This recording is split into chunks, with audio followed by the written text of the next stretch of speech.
El sol del mediodía caía como plomo sobre el taller mecánico al borde de la carretera. Polvo, grasa y el olor a gasolina quemada.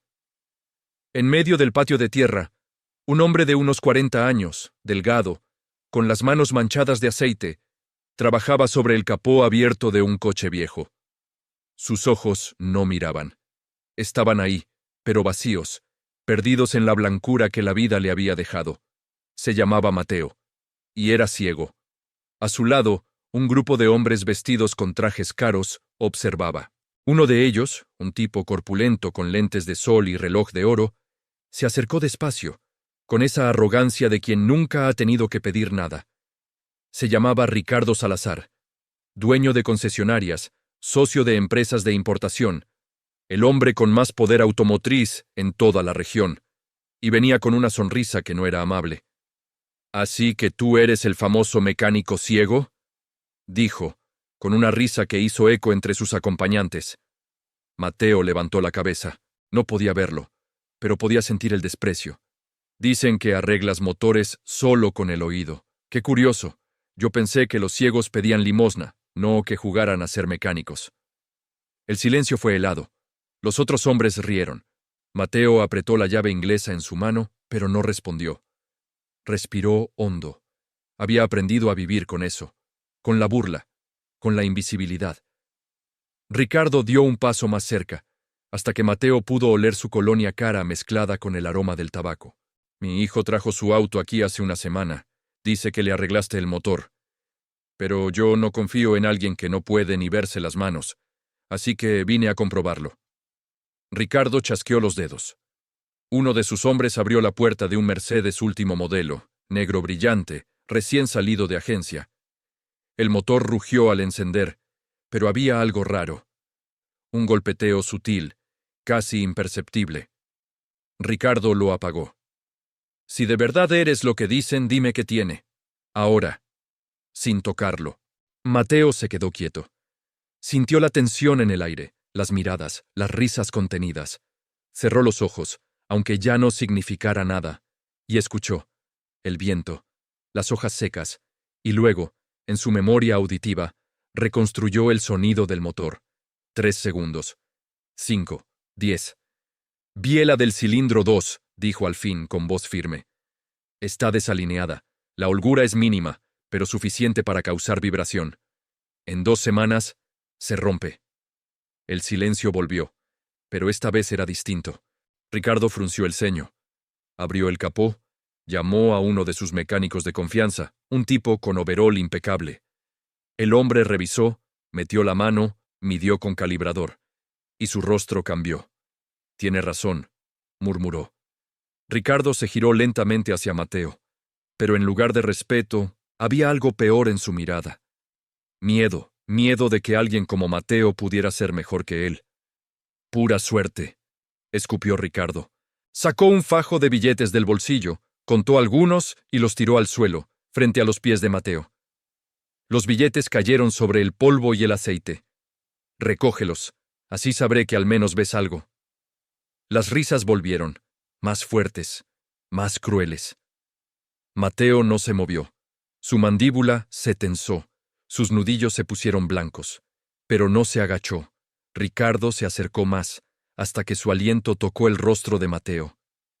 «Eres un fenómeno de circo, nada más». Los hombres se fueron. El ruido de los motores se alejó por la carretera. Y Mateo se quedó ahí, de pie, con los billetes en el suelo y el peso de la humillación colgando de su pecho como una piedra. Las manos le temblaban. No de miedo, de rabia, de impotencia, de todas las veces que había sido tratado como menos que humano. Pero lo que Ricardo Salazar no sabía, lo que nadie en ese pueblo sabía, era que Mateo no siempre había sido un mecánico invisible al borde de la carretera. Él había sido alguien importante. Y lo que estaba por venir iba a cambiar todo. ¿Desde qué ciudad nos ves? Cuéntamelo en los comentarios y suscríbete para más historias como esta. Pero aquel hombre al que todos llamaban inútil, aquel hombre que recogía monedas del suelo mientras el mundo lo pisaba, tenía un pasado que nadie imaginaba, y un secreto guardado en las sombras de su taller. un secreto que haría temblar imperios. Mateo no nació ciego. Nació en una ciudad industrial del norte, donde las fábricas escupían humo día y noche, y los motores eran el corazón de todo. Su padre, don Ernesto, había sido ingeniero automotriz, uno de los mejores. Trabajó 30 años en una planta de ensamblaje, diseñando piezas, optimizando sistemas. Le enseñó a Mateo desde niño, no con palabras suaves, sino con exigencia. Un motor no miente, mijo. Si falla, es porque alguien no hizo bien su trabajo, y ese alguien no serás tú. Mateo creció entre válvulas, pistones y cilindros. A los 12 años ya podía desmontar un carburador con los ojos cerrados. A los 15 ganó su primer concurso regional de mecánica juvenil. Los maestros decían que tenía un don, pero su padre decía algo distinto. No es un don, es disciplina, y la disciplina se paga con sangre. Cuando Mateo cumplió 18, su padre murió. Un accidente en la planta, una prensa hidráulica mal calibrada. Mateo lo encontró. Vio el cuerpo destrozado entre el metal retorcido. Vio la sangre. Y algo en él se rompió también. Pero no tuvo tiempo de llorar. La familia dependía de él. Así que aceptó el trabajo que le ofrecieron en la misma planta. El mismo lugar donde su padre había muerto. Trabajó 12 horas al día, luego 14, luego 16. Aprendió todo: diseño, termodinámica, ingeniería de precisión. Se hizo indispensable. A los 25 ya era supervisor de línea. A los 28, jefe de desarrollo de motores. Fue entonces cuando le dieron el proyecto. El proyecto que cambiaría su vida. Diseñar un motor completamente nuevo. Eficiente, duradero, silencioso. Un motor perfecto. Mateo trabajó 3 años en él. Sacrificó todo. Su salud, sus relaciones, su juventud. Durmió en la oficina. Comió frío. Dibujó miles de planos. Hizo cientos de pruebas. Y al final, lo logró. Creó un motor que consumía 30% menos combustible. Duraba el doble que cualquier otro en el mercado y no producía casi vibraciones. Era revolucionario. La empresa lo celebró. Le prometieron ascenso, reconocimiento, participación en las patentes. Mateo firmó los papeles. Confiado, ingenuo. 3 meses después, la empresa vendió la patente a un consorcio internacional, por millones, y a Mateo le dieron una placa de reconocimiento y un bono de $5,000. Nada más. Cuando protestó, cuando exigió lo que era justo, lo despidieron. Dijeron que había violado cláusulas de confidencialidad, que había filtrado información, mentiras. Pero tenían abogados, y él no. Lo dejaron en la calle, sin nombre, sin futuro, sin nada. Mateo cayó en la desesperación, bebió, dejó de comer, dejó de importarle la vida. Una noche, borracho, manejando por una carretera oscura, chocó. El impacto fue brutal. Despertó una semana después en un hospital público, con la cabeza vendada y un dolor insoportable detrás de los ojos. Los doctores le dijeron la verdad con frialdad clínica. Trauma en el nervio óptico, daño irreversible, ceguera permanente. Mateo gritó, lloró, maldijo, pero la oscuridad no se fue. Y con ella llegó algo peor. El olvido. Nadie lo buscó, nadie lo recordó. El ingeniero brillante se convirtió en un desecho, en un hombre invisible que caminaba con bastón por calles que ya no podía ver. Pasaron 2 años antes de que Mateo volviera a tocar un motor. 2 años de silencio, de rabia tragada, de caminar por las calles sintiendo las miradas de lástima clavadas en su espalda. Vivía en un cuarto alquilado en la periferia. Sobrevivía con una pensión miserable por discapacidad que apenas alcanzaba para comer. Cada día era idéntico al anterior. Despertar en la oscuridad. Caminar en la oscuridad. Dormir en la oscuridad. Pero una tarde, mientras esperaba el autobús, escuchó algo. Un motor, tosiendo, ahogándose, muriendo. Era un taxi viejo que se había detenido a un lado de la calle. El conductor, un hombre mayor de voz cansada, maldecía mientras intentaba encenderlo una y otra vez. Nada. Mateo se acercó. ¿Puedo ayudar? El taxista lo miró. Vio el bastón, la mirada perdida. No creo que puedas, amigo. Pero gracias. Mateo insistió. No sabía por qué. Quizás era la desesperación en la voz del hombre. O quizás era que hacía tanto tiempo que no se sentía útil. El taxista, sin mucha esperanza, abrió el capó. Mateo se acercó, tocó el motor con las manos. Estaba caliente. Olía a gasolina quemada. Escuchó, y en su mente, como un mapa que se dibujaba solo, vio el problema. Su bomba de combustible está muerta, y el filtro está tapado. Puedo arreglarlo, pero necesito herramientas. El taxista no lo creía, pero tampoco tenía opciones. Fueron a una ferretería cercana. Mateo pidió lo que necesitaba. Trabajó ahí mismo, en la calle, bajo el sol inclemente, con las manos guiándolo donde los ojos no podían. Media hora después, el motor encendió. Suave, limpio, perfecto. El taxista lo miró como si hubiera visto un milagro. Le pagó el doble de lo que Mateo pidió. Y le dio su número. Si alguna vez necesitas trabajo, búscame. Esa fue la semilla. Lenta, frágil, pero real. Mateo comenzó a reparar coches en la calle. Al principio, solo para conocidos del taxista. Luego, de boca en boca, llegaron más. Personas humildes, con coches viejos, sin dinero para ir a talleres caros.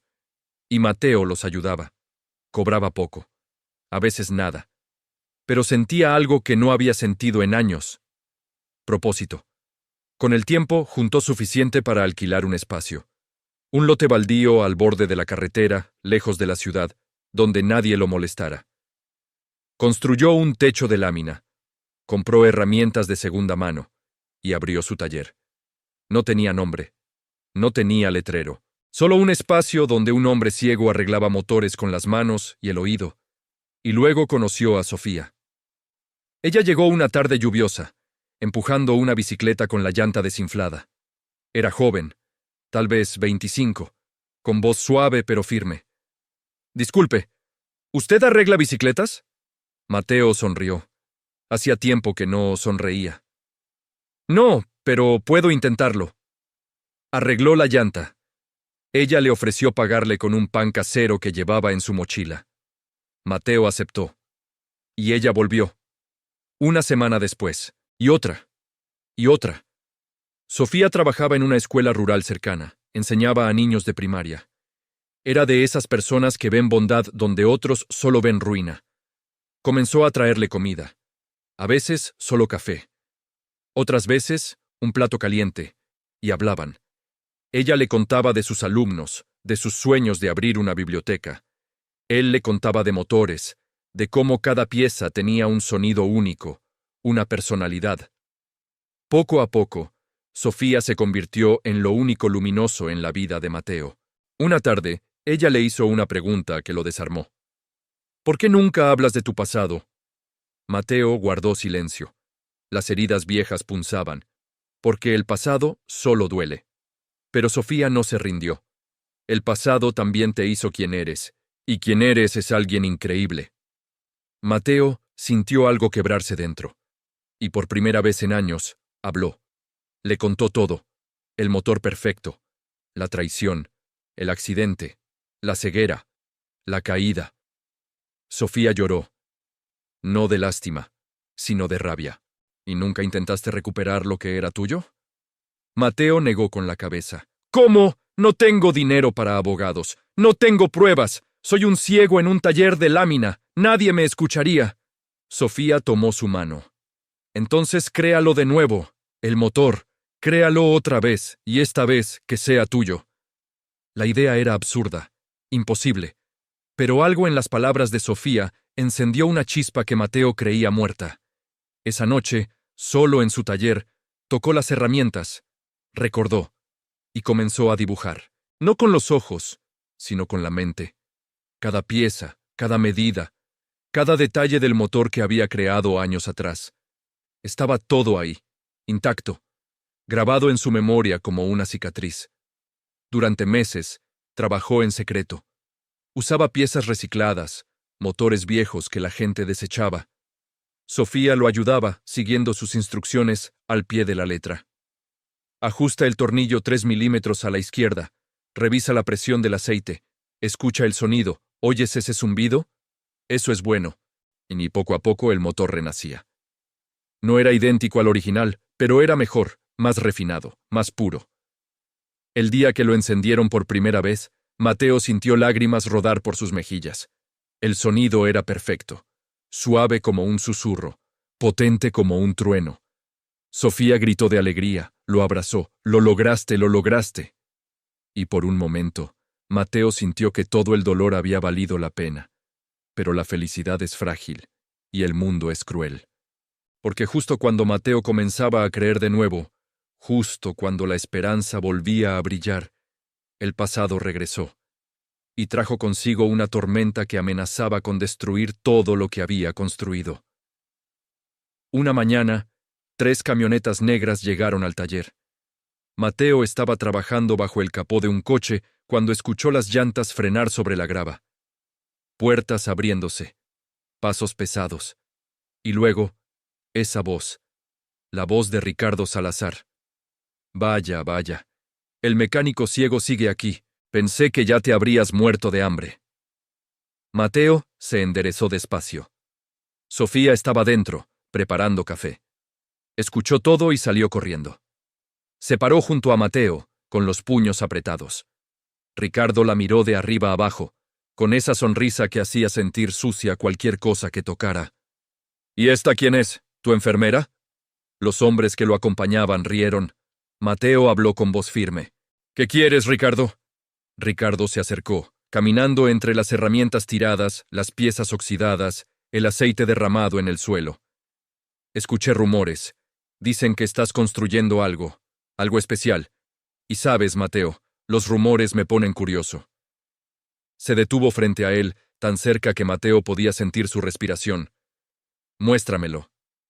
«No hay nada que mostrarte», respondió Mateo. Pero su voz tembló apenas. Ricardo lo notó. Siempre lo notaba. «Mientes. Puedo olerlo». «¿Y sabes qué? No me gusta que me mientan». Hizo una seña. 2 de sus hombres entraron al taller sin permiso. Sofía intentó detenerlos, pero Ricardo la empujó a un lado con desprecio. «Quédate quieta, niña». Mateo escuchó cómo revolvían todo, cómo tiraban cosas, cómo abrían cajones, movían muebles, y luego el silencio. Uno de los hombres salió con algo en las manos.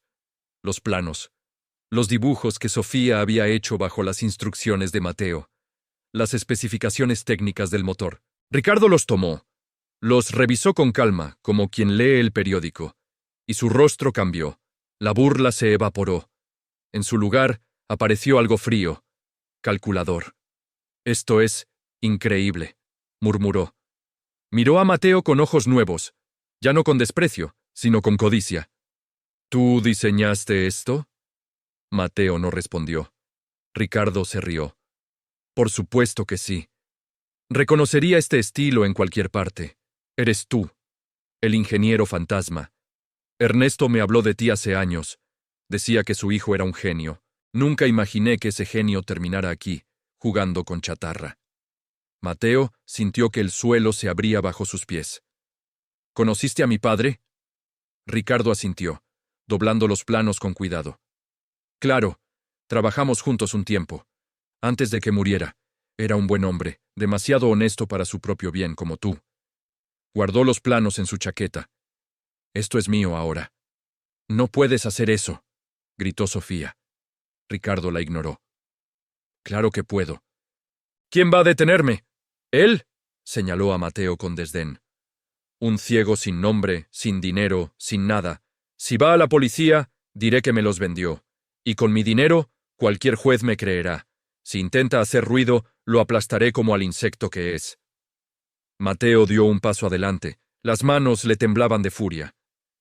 «Esos planos son todo lo que tengo». Ricardo se encogió de hombros.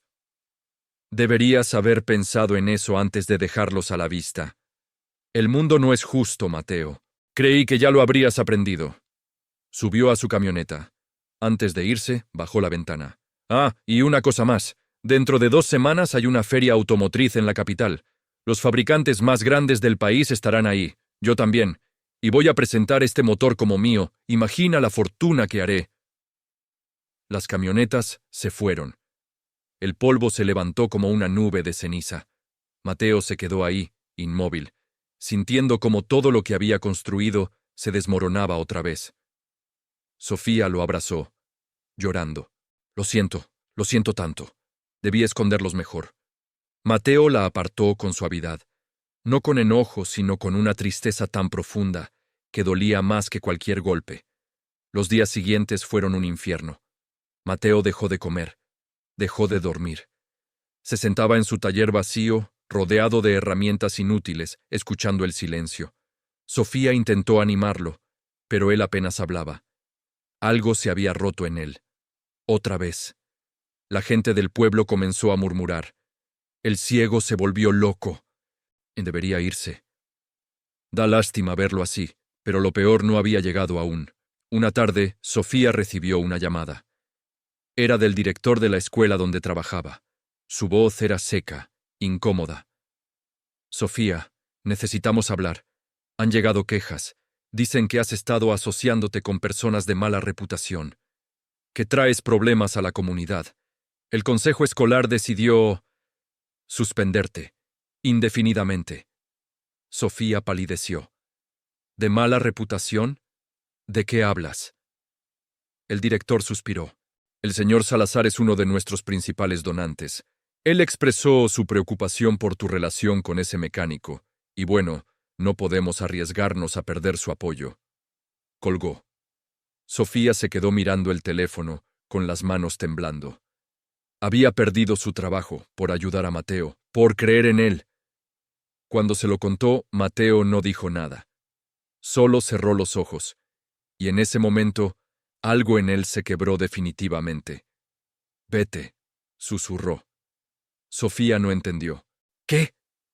Mateo levantó la voz con una dureza que nunca había usado con ella. Que te vayas, aléjate de mí, solo traigo desgracia, arruino todo lo que toco. Vete antes de que te destruya por completo. Sofía lloró. Intentó acercarse, pero Mateo la rechazó. No me hagas esto, por favor. Pero Mateo fue implacable. Ya está hecho, no quiero verte más. Las palabras cayeron como cuchillos. Sofía retrocedió, con el corazón destrozado. Tomó su mochila y se fue, caminando por la carretera, llorando, alejándose del único hombre que había amado. Mateo se quedó solo, completamente solo. Esa noche, sentado en el suelo de su taller, con una botella de alcohol barato en la mano, miró hacia la nada, hacia la oscuridad que era su vida. Y por primera vez en mucho tiempo pensó en terminar con todo, en rendirse, en dejar que el mundo ganara. Porque ¿qué sentido tenía seguir luchando? ¿Qué sentido tenía existir? Levantó la botella, la acercó a sus labios, y entonces escuchó algo, un sonido, suave, lejano, el motor, su motor, el que había construido con Sofía. Seguía ahí, en el rincón del taller, cubierto con una lona vieja, latiendo, esperando, como si le suplicara que no se rindiera. Mateo dejó caer la botella. Se arrastró hasta el motor, lo tocó con manos temblorosas, y lloró. Lloró como no había llorado desde el accidente. Lloró por su padre, por su pasado, por Sofía, por todo lo que había perdido. Lloró hasta que no le quedaron más lágrimas. Y en ese llanto, en ese abismo de dolor, encontró algo. Una chispa. Pequeña. Frágil. Pero real. No era esperanza. No todavía. Era algo más primitivo. Más visceral. Era rabia. Rabia pura. Y esa rabia le susurraba una sola palabra. Una palabra que cambiaría todo. Venganza. Mateo no durmió esa noche. Ni la siguiente. Ni la otra. La rabia lo mantenía despierto. Lo mantenía vivo. Pero no era una rabia ciega. Era fría. Calculada. Por primera vez en años, su mente volvía a trabajar como antes. Como cuando diseñaba motores. Cuando resolvía problemas imposibles. Y ahora tenía un problema. El más grande de su vida. Recuperar lo que era suyo. Pero no podía hacerlo solo. No así. Necesitaba ayuda. Necesitaba a alguien que creyera en él cuando nadie más lo hacía. Necesitaba a Sofía. 3 días después de haberla echado, caminó hasta la escuela. Preguntó por ella. Le dijeron que ya no trabajaba ahí. Preguntó dónde vivía. Nadie quiso decirle. Hasta que una maestra joven, con voz suave, se acercó. Ella se fue del pueblo. Volvió con su familia a la ciudad. Pero sé dónde. Mateo tomó un autobús. 5 horas de viaje. Llegó al atardecer, agotado, con el bastón golpeando el pavimento, siguiendo las indicaciones que la maestra le había dado. Tocó la puerta. Una mujer mayor abrió. La madre de Sofía.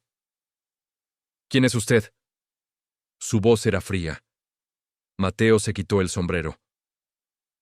Busco a Sofía, por favor. Necesito hablar con ella.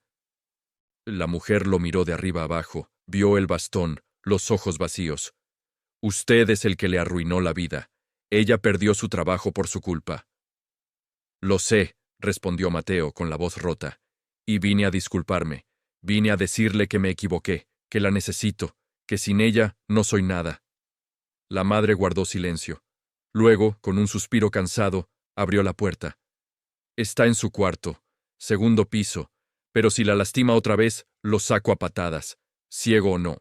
Mateo subió las escaleras, tropezando, tocando las paredes para guiarse. Tocó la puerta del cuarto.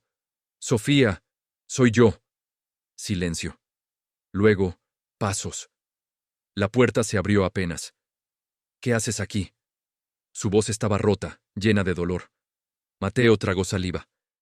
Vine a pedirte perdón, y a pedirte que vuelvas, no para mí, para acabar lo que empezamos, para que Ricardo no gane, para que tu sacrificio no haya sido en vano. Sofía lloró. Me echaste, me dijiste que me fuera, que arruinaba tu vida. Mateo sintió que el pecho se le apretaba. Mentí, dije eso porque tenía miedo, miedo de que te destruyeran como me destruyeron a mí, pero me equivoqué, porque sin ti ya estoy destruido. Extendió la mano. Por favor, ayúdame una vez más, y te prometo que esta vez ganaremos. Sofía miró esa mano, temblorosa, honesta, y después de lo que parecieron horas, la tomó. Una última vez, susurró. Pero esta vez no me apartes. Pase lo que pase, lo enfrentamos juntos. Mateo asintió, y por primera vez en semanas, sonrió. Volvieron al taller esa misma noche. Pero ahora todo era diferente. Mateo tenía un plan arriesgado, casi suicida, pero era lo único que tenían. Ricardo iba a presentar el motor en la feria automotriz en 9 días. Mateo no tenía los planos, no tenía dinero, no tenía contactos, pero tenía algo mejor, tenía el motor real y tenía su mente. Vamos a ir a esa feria, dijo Mateo, con una determinación que Sofía no había escuchado antes. Y vamos a demostrar que Ricardo es un fraude. Frente a todos, frente a los fabricantes, la prensa, el mundo entero. Sofía tragó saliva. ¿Cómo? Ni siquiera tenemos dinero para la entrada. Mateo sonrió. No necesitamos entrada. Solo necesitamos el momento perfecto. Durante los siguientes días, trabajaron sin parar. Perfeccionaron el motor. Lo ajustaron. Lo probaron una y otra vez hasta que cada sonido, cada vibración, fuera perfecta. Mateo también le enseñó a Sofía todo sobre el motor. Cada detalle técnico. Cada innovación. Si algo me pasa, le dijo, tú tienes que poder explicarlo, tienes que poder defenderlo. Sofía memorizó todo, como si su vida dependiera de ello. El día antes de la feria, consiguieron un camión prestado. El taxista, el mismo que Mateo había ayudado años atrás, les ofreció su ayuda. Me salvaste cuando nadie más lo habría hecho. Es hora de devolver el favor. Cargaron el motor con cuidado. Lo cubrieron con lonas y partieron hacia la capital. Llegaron de noche. La feria era en un centro de convenciones enorme, rodeado de hoteles de lujo y restaurantes caros. Mateo y Sofía durmieron en el camión, en el estacionamiento público. Hacía frío. Tenían hambre, pero no importaba. Al día siguiente, todo cambiaría. La feria abrió a las 10 de la mañana. Miles de personas. Fabricantes, ingenieros, periodistas, inversionistas, stands gigantes con los últimos modelos de autos, tecnología de punta, pantallas enormes. Y en el centro, el stand más grande de todos. El de Ricardo Salazar. Con luces brillantes, azafatas hermosas y una tarima donde descansaba, cubierto con una tela de seda roja, el motor. Su motor. Presentado como el invento revolucionario de Ricardo Salazar. Mateo y Sofía se quedaron afuera, mezclados entre la multitud. Mateo escuchaba todo, las voces emocionadas, los flashes de las cámaras. Y luego, la voz de Ricardo, amplificada por micrófonos. Damas y caballeros, hoy presento algo que cambiará la industria automotriz para siempre. Un motor que consume 30% menos combustible, dura el doble, y es el más silencioso jamás creado. Y lo hice yo. La multitud aplaudió. Mateo apretó los puños. Sofía le tocó el brazo. ¿Estás listo? Mateo asintió. Es ahora o nunca. Se abrieron paso entre la gente. Sofía empujaba un carrito con el motor cubierto. Algunos los miraban raro, un ciego con bastón y una chica con un carrito sucio en medio de tanta elegancia. Pero nadie los detuvo. Llegaron al borde del stand de Ricardo. Él seguía hablando, presumiendo, recibiendo felicitaciones. Mateo esperó. Esperó el momento exacto. Cuando Ricardo dijo, «Y ahora permítanme mostrarles cómo suena», Mateo dio un paso adelante y gritó, con toda la fuerza de sus pulmones, «¡Mentiroso!». El silencio fue absoluto. Todos se giraron. Ricardo palideció. ¿Quién? Y entonces lo vio. A Mateo. Parado ahí, con su bastón, con su ropa vieja, con sus ojos ciegos mirando hacia la nada. Pero había algo diferente en él. Ya no era el hombre humillado. Era un hombre que había vuelto a levantarse. Ricardo se recuperó rápido. Se rió. «¿Pero qué tenemos aquí? El mecánico ciego. ¿Te perdiste, amigo? La salida está por allá». La multitud rió incómoda. Pero Mateo no se movió. «Ese motor no es tuyo, Ricardo. Lo robaste, y puedo probarlo». Ricardo frunció el ceño. «Estás loco». «Seguridad. Saquen a este hombre». Dos guardias se acercaron, pero Mateo levantó la voz. «Antes de que me saquen, déjenme hacerle 3 preguntas al señor Salazar. 3 preguntas técnicas sobre su motor. Si las responde correctamente, me iré. Si no…». Dejó la frase en el aire. La multitud murmuró. Un periodista gritó, «¡Déjenlo hablar!». Otros se unieron. Ricardo no podía negarse sin quedar mal. Apretó la mandíbula. «Está bien, pregunta, pero que sean rápidas». Mateo sonrió. Y entonces, con voz clara, firme, letal, hizo la primera pregunta. «¿Cuál es el coeficiente de fricción óptimo entre el pistón y el cilindro en este diseño?». Ricardo parpadeó. El silencio era ensordecedor. Ricardo miró a su alrededor, buscando ayuda, buscando una salida. «Eso es información propietaria, no puedo revelarla públicamente».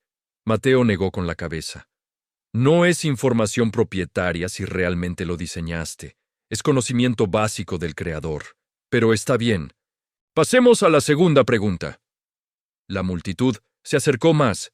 Los periodistas sacaron sus grabadoras. Las cámaras enfocaron. Ricardo sudaba. «¿Por qué el sistema de refrigeración usa aleación de aluminio con trazas de cobre en lugar de acero inoxidable convencional?». Ricardo abrió la boca, la cerró. «Porque es más eficiente». Mateo sonrió. «Esa no es la razón. La razón es que el aluminio con cobre disipa el calor un 18% más rápido a temperaturas superiores a 90 grados. Y además, reduce el peso total del motor en 4 kilogramos, mejorando la eficiencia energética». Un murmullo recorrió la multitud. Ricardo palideció. «Cualquiera puede leer especificaciones técnicas». Mateo lo interrumpió. «Tercera pregunta, y esta es la más importante». Hizo una pausa.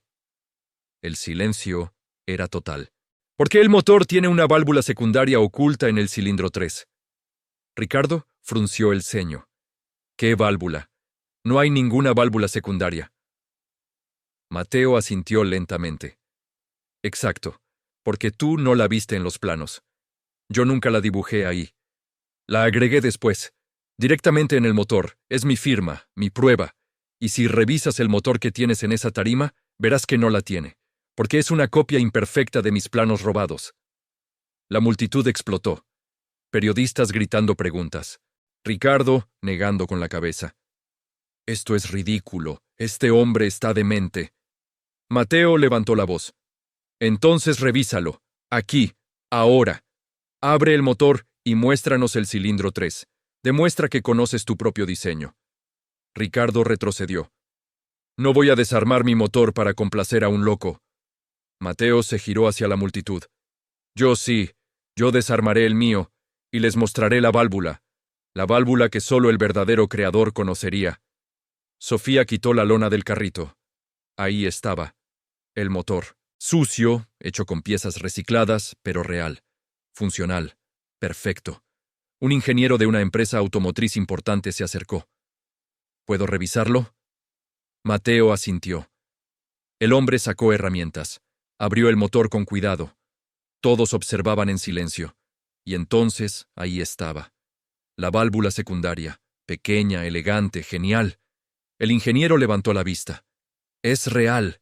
Y es brillante. Nunca había visto algo así. La multitud estalló. Las cámaras se volvieron locas. Ricardo intentó huir, pero los periodistas lo rodearon. ¿Robó usted este diseño? ¿Es cierto que este hombre es el verdadero creador? Ricardo gritó. Es un fraude. Él plantó esa pieza. Yo diseñé este motor. Pero su voz sonaba desesperada, vacía, mentirosa. Mateo dio un paso adelante. Se paró frente a Ricardo. Y con una voz que cortaba como cristal, dijo 3 frases. 3 golpes. Precisos. Letales. Robaste mi trabajo. Robaste mi futuro. Pero no pudiste robar mi mente. Ricardo tembló. Abrió la boca. Pero no salió ningún sonido. Mateo continuó. Puedes quedarte con los planos, puedes quedarte con tu dinero, pero nunca podrás crear lo que yo creo. Porque tú solo sabes tomar, y yo sé construir. Y con eso, Mateo se giró. Tomó la mano de Sofía. Y caminaron hacia la salida. Detrás de ellos, el caos. Periodistas persiguiendo a Ricardo. Ingenieros examinando el motor de Mateo. Voces gritando. Flashes de cámaras. Pero Mateo no miró atrás. Ya no importaba. Afuera, bajo el sol del mediodía, Sofía lo abrazó. Lo hiciste, no puedo creer que lo hicieras. Mateo sonrió. Cansado, aliviado. Lo hicimos, tú y yo. Y por primera vez en años, sintió algo parecido a la paz. Los días siguientes fueron un torbellino. La historia se volvió viral. El mecánico ciego que humilló al magnate automotriz. Los periódicos la publicaron. Los noticieros la transmitieron. Las redes sociales la compartieron millones de veces. Y con la atención, llegaron las consecuencias. Ricardo Salazar fue investigado. Encontraron irregularidades en sus empresas, fraudes, sobornos, evasión de impuestos. Todo salió a la luz. En 3 meses, perdió sus concesionarias. Sus socios lo abandonaron. Su imperio se derrumbó. Y él, el hombre que había pisoteado a tantos, terminó siendo pisoteado por su propia codicia. Pero Mateo no sintió alegría con su caída. Solo un vacío tranquilo. Porque la venganza, descubrió, no sanaba las heridas. Solo las cerraba. Y eso tendría que ser suficiente. Las ofertas empezaron a llegar. Empresas automotrices querían comprar su diseño. Inversionistas querían financiarlo. Universidades querían contratarlo como profesor. Pero Mateo rechazó todo. No quiero venderlo, le dijo a Sofía. No otra vez. Este motor es mío, y quiero que sirva para algo más que hacer rico a alguien. Y entonces tuvo una idea simple, hermosa, justa.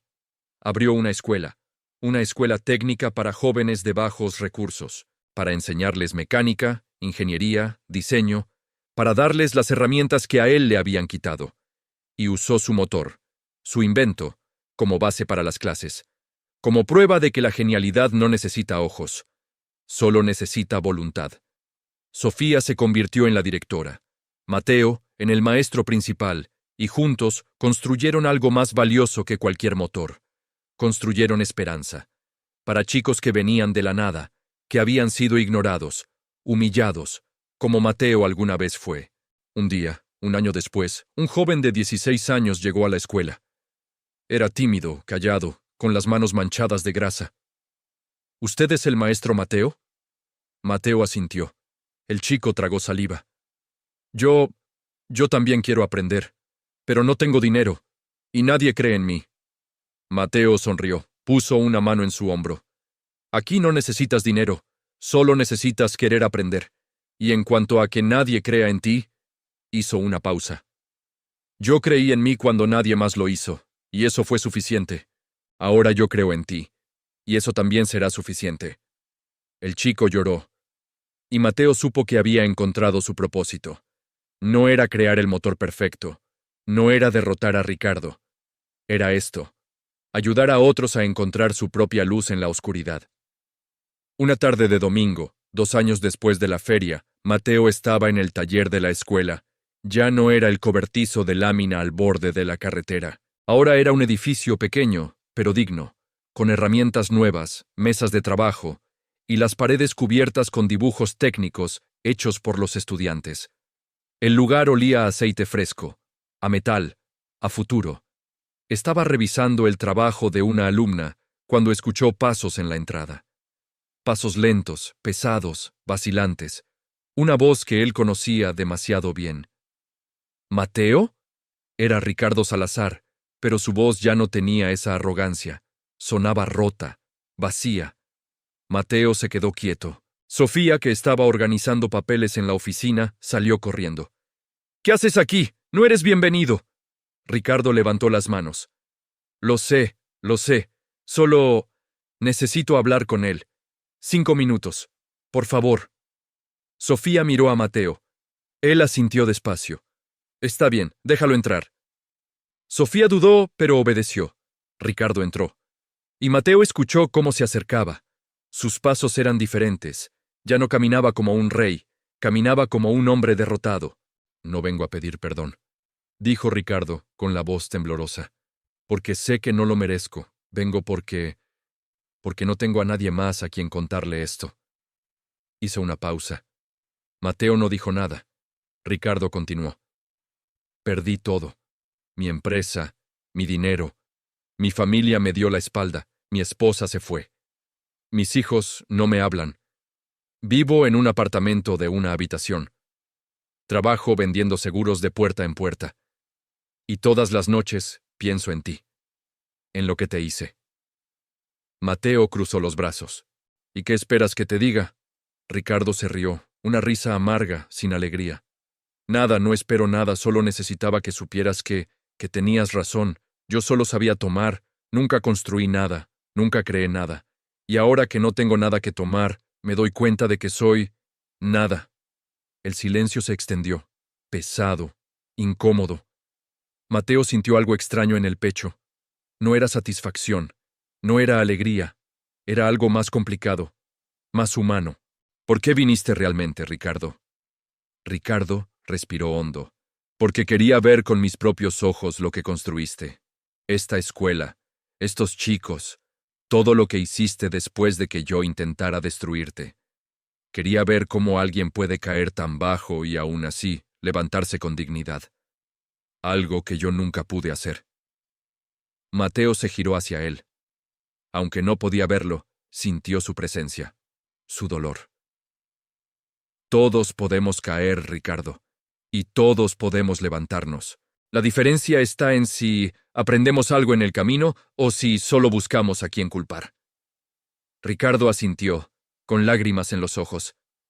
¿Alguna vez podrás perdonarme? Mateo guardó silencio. Luego, con voz firme pero sin odio, respondió. No lo sé, todavía duele, pero el perdón no es algo que das de un día para otro, es algo que construyes, como un motor, pieza por pieza. Ricardo se limpió las lágrimas. Gracias, por no echarme a patadas, por escucharme. Comenzó a irse, pero Mateo lo detuvo. Ricardo, espera. El hombre se giró. Mateo buscó algo en su escritorio. Sacó un papel. Esto es la dirección de un amigo mío. Tiene un taller pequeño. Necesita ayuda. No es nada glamoroso.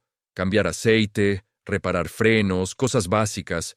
Pero es trabajo honesto. Si de verdad quieres empezar de nuevo, empieza por ahí. Ricardo tomó el papel con manos temblorosas. ¿Por qué haces esto? Mateo sonrió apenas. Porque alguien me dio una oportunidad cuando yo no tenía nada, y porque guardar rencor solo me haría igual a ti. Y yo no quiero ser como tú, quiero ser mejor. Ricardo asintió. Se fue sin decir más.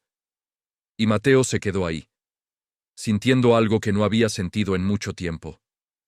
Ligereza. Como si un peso que había cargado durante años finalmente se hubiera soltado. Sofía se acercó. ¿Hiciste lo correcto? Mateo se encogió de hombros. No lo sé, pero hice lo que sentí que debía hacer, y eso tendrá que ser suficiente. Ella lo abrazó. Eres un hombre mejor de lo que él jamás será. Mateo la besó en la frente. No, solo soy un hombre que aprendió que la venganza no sana, pero la compasión sí. Los años pasaron. La escuela creció. Los estudiantes se graduaron. Algunos abrieron sus propios talleres.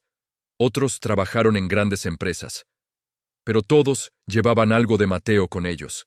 No solo conocimiento técnico, sino algo más profundo. La lección de que caer no define quién eres. Levantarte sí. Una noche, 10 años después de aquella humillación en el taller, Mateo y Sofía estaban sentados en el porche de la casa que habían construido juntos. Se habían casado 5 años atrás, en una ceremonia simple, con los estudiantes como testigos. No tuvieron hijos propios, pero tenían cientos. Cada chico que pasaba por la escuela era un hijo. Cada logro de ellos, un triunfo compartido. Sofía leía el periódico en voz alta. Una nota pequeña, en la sección de negocios. Dice aquí que Ricardo Salazar abrió un pequeño taller en las afueras de la ciudad. Ofrece reparaciones a bajo costo para personas de escasos recursos. Al parecer, está tratando de enmendar sus errores. Mateo sonrió. Me alegro por él. De verdad. Y lo decía en serio. Sofía cerró el periódico. ¿Alguna vez te arrepientes?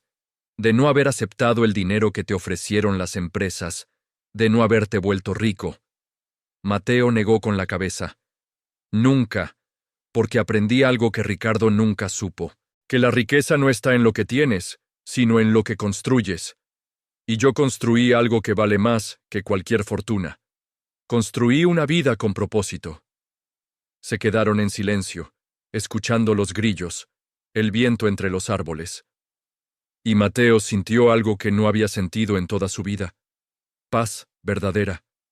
No la paz de la venganza cumplida, no la paz del éxito material, sino la paz de saber que había tomado todo el dolor, toda la injusticia, toda la oscuridad, y había creado luz con ella. ¿Sabes qué es lo más irónico de todo? Dijo Mateo de repente. Sofía lo miró. ¿Qué? Mateo sonrió. Que perdí la vista, pero finalmente pude ver lo que realmente importaba. Y muchos que tienen ojos perfectos siguen ciegos toda su vida. Ciegos a lo que es importante, a lo que es real. Sofía lo abrazó. Eres el hombre más sabio que conozco. Mateo se rió. No, solo soy un mecánico que aprendió a arreglar más que motores. Aprendí a arreglar vidas rotas, empezando por la mía. Se quedaron así, abrazados, mientras el sol se ponía lentamente en el horizonte, que Mateo no podía ver pero que podía sentir en la piel, en el calor que se desvanecía, en la brisa que anunciaba la noche. Y en ese momento, Mateo comprendió algo final, algo que llevaba toda su vida buscando, sin saberlo. No importaba lo que el mundo te quitara, no importaba cuántas veces cayeras. Mientras conservaras tu dignidad, tu voluntad de crear, tu capacidad de amar, nadie podía destruirte realmente. Porque la verdadera fuerza no estaba en los ojos, estaba en el corazón. Al día siguiente, lunes temprano, los estudiantes llegaron como siempre, ruidosos, llenos de energía, con preguntas infinitas. Mateo los recibió con una sonrisa. «Buenos días, maestro», dijeron al unísono. Y él respondió, como cada mañana, «Buenos días, constructores del futuro». Esa tarde, mientras enseñaba a un grupo a calibrar un carburador, uno de los chicos le hizo una pregunta. «Maestro Mateo, ¿es cierto que usted creó el motor perfecto?» Mateo se detuvo, pensó en eso, en el motor que había construido hacía tantos años, en todo lo que había costado, en todo lo que había significado. Y finalmente respondió, «No, mijo, no existe el motor perfecto, siempre hay algo que mejorar, siempre hay una pieza que puede ser más eficiente, y eso es lo hermoso, que nunca dejas de aprender, nunca dejas de crecer». El chico asintió, pensativo. Y Mateo supo que había entendido, que la lección no era sobre motores, era sobre la vida, sobre cómo cada día es una oportunidad de ser mejor que ayer, de construir algo más fuerte, más hermoso, más verdadero. Esa noche, antes de dormir, Mateo le dijo a Sofía algo que había estado pensando todo el día. «Sabes, todo lo que pasé, la traición, el accidente, la ceguera, la humillación, si pudiera volver atrás y cambiarlo, no lo haría». Sofía lo miró sorprendida. «¿Por qué?» Mateo tomó su mano. «Porque todo eso me trajo aquí, a este momento. Contigo, con la escuela, con los chicos, y no cambiaría esto por nada en el mundo». Sofía lloró. Lágrimas silenciosas de amor y admiración. «Te amo», susurró. Mateo sonrió. «Y yo a ti, por creer en mí cuando era imposible creer, por quedarte cuando era más fácil irse, por ser mi luz en la oscuridad». Se durmieron así, abrazados, en paz, completos, y afuera, en el taller de la escuela, bajo la luz de la luna, el motor seguía ahí. El motor perfecto, cubierto con una lona, silencioso. Esperando. No como un trofeo, no como un símbolo de venganza, sino como un recordatorio. Un recordatorio de que incluso en la oscuridad más profunda, el ser humano puede crear belleza, puede crear esperanza, puede crear futuro, y eso, al final, era todo lo que importaba.